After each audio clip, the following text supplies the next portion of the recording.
Assalamualaikum warahmatullahi wabarakatuh. Selamat bertemu kembali pada pertemuan kali ini. Di minggu ini kita akan membahas prinsip pengembangan kurikulum. Di mana minggu sebelumnya Anda telah membahas landasan pengembangan kurikulum dan minggu-minggu sebelumnya juga Anda membahas 3 bab ini. Pada minggu pertemuan kali ini kita akan membahas prinsip pengembangan kurikulum.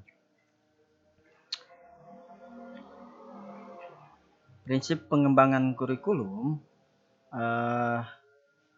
yang perlu Anda ketahui ada 5 prinsip pengembangan kurikulum. Yang pertama prinsip relevansi, yang kedua prinsip fleksibilitas, yang ketiga prinsip kontinuitas, dan yang keempat prinsip efektivitas, yang terakhir prinsip efisiensi. Dari 5 prinsip ini Anda harus paham betul seperti apa prinsip-prinsip yang ada di pengembangan kurikulum. Yang pertama prinsip relevansi. Prinsip relevansi terbagi 2. Ada prinsip relevansi keluar, bersifat keluar maksudnya. Ada yang bersifat masuk atau ke dalam. Jadi prinsip relevansi keluar, prinsip ini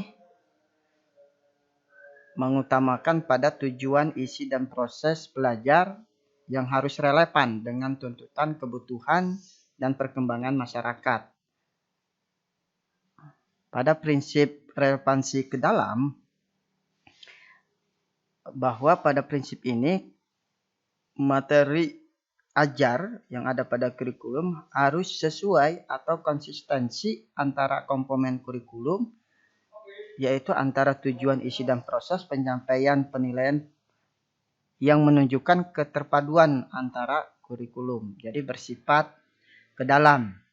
Nah, prinsip yang lainnya adalah prinsip fleksibilitas dalam pengembangan kurikulum.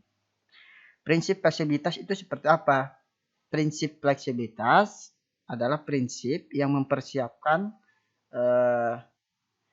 anak untuk kehidupan sekarang dan masa yang akan datang. Makanya dikatakanlah pengembangan kurikulum ini harus fleksibilitas atau memiliki prinsip fleksibilitas. Jadi mempertimbangkan kondisi sekarang dan kondisi yang akan datang. Maka fleksibel, bisa berubah-ubah pengembangan kurikulum ini. Ya contohnya perubahan dari kurikulum KTSP menjadi kurikulum 13 seperti itu. Jadi mempertimbangkan kebutuhan sekarang dan yang masa akan datang, dievaluasi. Nah, pengevaluasian kurikulum tersebut atau pengembangan kurikulum tersebut memperhatikan prinsip fleksibilitas. Secara konkret, kelenturan kurikulum ini, katakan fleksibilitas lah, dapat diwujudkan melalui satu, penganekaragaman tujuan atau kompetensi dan isi mata pelajaran. Jadi tujuan dan kompetensi yang terdapat dalam kurikulum serta isi mata pelajaran itu harus beraneka ragam sesuai kebutuhan sekarang dan yang akan datang. Selanjutnya, prinsip fleksibilitas ini dapat diwujudkan dengan keanekaragaman mata pelajaran atau bidang studi. Jadi jangan heran ketika Anda melihat perubahan-perubahan kurikulum itu mata pelajarannya ada yang berkurang atau nambah. Sehingga itu tidak melanggar dari prinsip pengembangan kurikulum. Karena fleksibilitas tersebut prinsip itu. Yang ketiga, bisa diwujudkan melalui penyediaan ruang bagi penambahan maupun pengurangan isi mata pelajaran. Harus disesuaikan sesuai dengan kebutuhan. Makanya dikatakanlah fleksibel seperti itu. Yang selanjutnya menyediakan ruang bagi pihak lain atau di luar penyusunan kurikulum utama untuk ikut mengisi kurikulum seperti mata pelajaran muatan lokal. Jadi sesuai dengan kearifan lokal. Karena pada dasarnya kurikulum mempertimbangkan sosial dan budaya. Artinya fleksibilitas. Maka dia harus dimasukkan karena budaya Indonesia itu berbeda-beda, beraneka ragam. Maka bisa dimasukkan muatan mata pelajaran muatan lokal. Itu yang perlu Anda pahami. Yang selanjutnya dalam mengembangkan kurikulum yang harus diperhatikan adalah prinsip kekontinuitasan. Maksudnya kontinu artinya berkesinambungan. Jadi dalam proses belajar anak yang berlangsung secara berkesinambungan itu harus atau hendaknya pengalaman belajar yang disediakan kurikulum juga harus berkesinambungan antara satu tingkat kelas dengan kelas yang lain. Atau antara satu jenjang dengan jenjang yang lain. Jadi tidak boleh partisi atau berdiri sendiri. Harus ada kesinambungan. Sehingga menjadi prasyarat ketika ada materi kelas 1 harus menjadikan prasyarat materinya itu menjadikan prasyarat untuk di kelas 2. Sehingga harus berkesinambungan.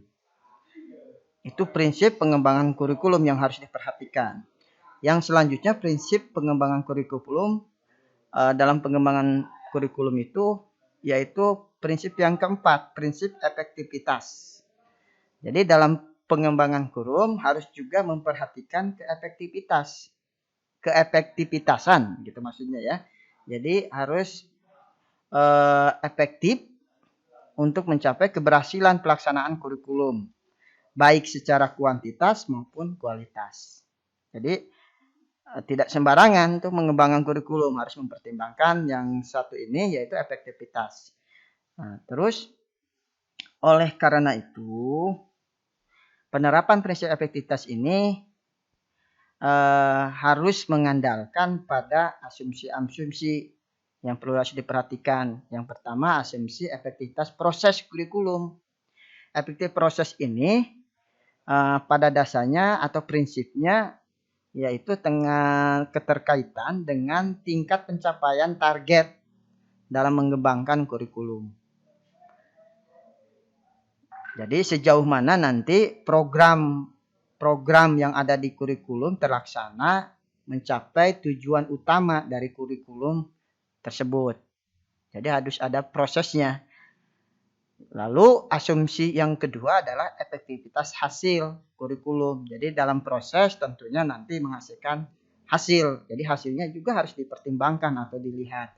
Nah, sejauh mana relevan dengan tujuan, ditata secara logis atau sistematis, memuat rekomendasi tentang strategi pembelajaran atau tidak, membuat rekomendasi tentang sistem evaluasi proses atau tidak. Jadi ini sangat penting dan harus diperhatikan dalam mengembangkan kurikulum, yaitu prinsip-prinsipnya seperti itu. Yang terakhir, prinsip yang tidak kalah penting harus diperhatikan yaitu prinsip efisiensi. Apa sih prinsip efisiensi? Prinsip yang efisien, artinya yang praktis, mudah dilaksanakan menggunakan alat-alat yang sederhana, yang lebih utama memperhatikan biaya yang murah gitu. Nah, jadi pertimbangannya itu dan yang tidak boleh dilupakan prinsip-prinsip itu. Sehingga capaian program-program kurikulum, baik program umum mencapai tujuan kurikulum yang seutuhnya yang tertuang di dalam Undang-Undang GBHN itu harus tercapai dengan baik. Sehingga dalam mengembangkan dalam mengembangkan pengembangan kurikulum itu ya harus memperhatikan 5 prinsip ini pada dasarnya. Yang pertama prinsip relevansi, yang kedua prinsip fleksibilitas, yang ketiga prinsip kontinuitas, yang keempat prinsip efektivitas, yang terakhir prinsip efisiensi. Oke, terima kasih. Mudah-mudahan penjelasan ini membuat Anda paham betul bagaimana cara mengembangkan prinsip kurikulum. Kalau ada materi yang kurang jelas dari penjelasan Bapak, silahkan Anda komen di forum diskusi di aplikasi app yang Anda punya ini. Oke, terima kasih. Wabillahi taufiq. Assalamualaikum warahmatullahi wabarakatuh.